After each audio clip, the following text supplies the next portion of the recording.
fonqolcha mootummaatu Lammaa Magarsaa irra gaggeeffame.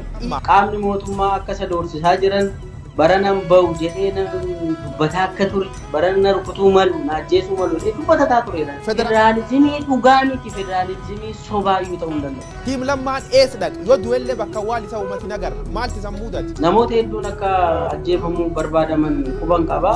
Muummichi ministeera guyyaa tokko waajjira kan keessa ittaana kan keessa caala waliin qabatamtanii deemtanii turtan gaafas eessa san geessan.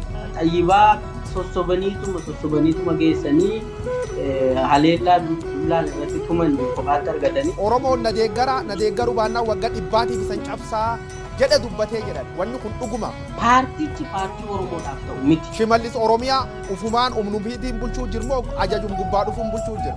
Adeeffaa faana waliin nu qabanii adeeffaan mataa nurraa rukutee Sambooda waan adeeffaan jedhe hunda raawwachuu jalqabe. Lammaan qub wal qabdu yaadii samaan qabsoo uummata Oromoo labbuusa akkanumaan dhokachuu moo gad ba'ee uummata Oromoo waan hin qabu. Gara nama 13tu adeeffaarraa dubbate 13 Jawaar Mahammad hidhamuu baannaan ODP faana nu hojjennodhanii kaasne. Akka carraa waan isiyoonni godheedhuma warri waajjira dhaabaa jiran dhaabaadhaan malee manni murtii fi poolisiin aangoo takkaa hin qabu biyya Itoophiyaa keessatti. Probably citiin taane na baasifte.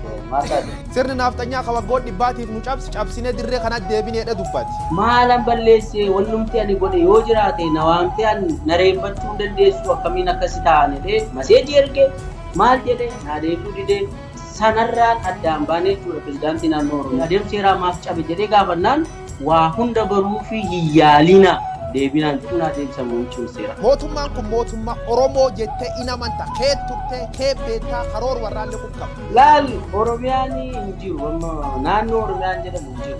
Kana jala muraa qabadha.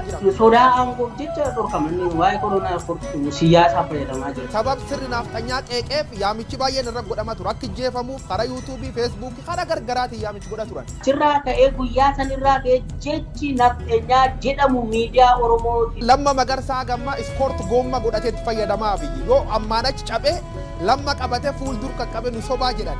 Lammaan dhugumaan dhaabsan keessa ari ammoo diraamaa fi boroduuf keeyyatan.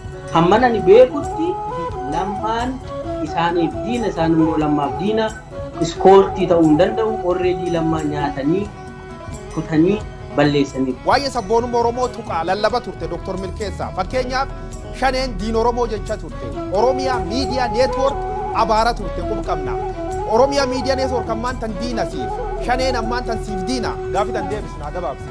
Basti man waan si tos kun qabu waan justify godhatu kun qabu asumaanu yoo naa eeyyamtu dhiifama gaafachuun barbaadu.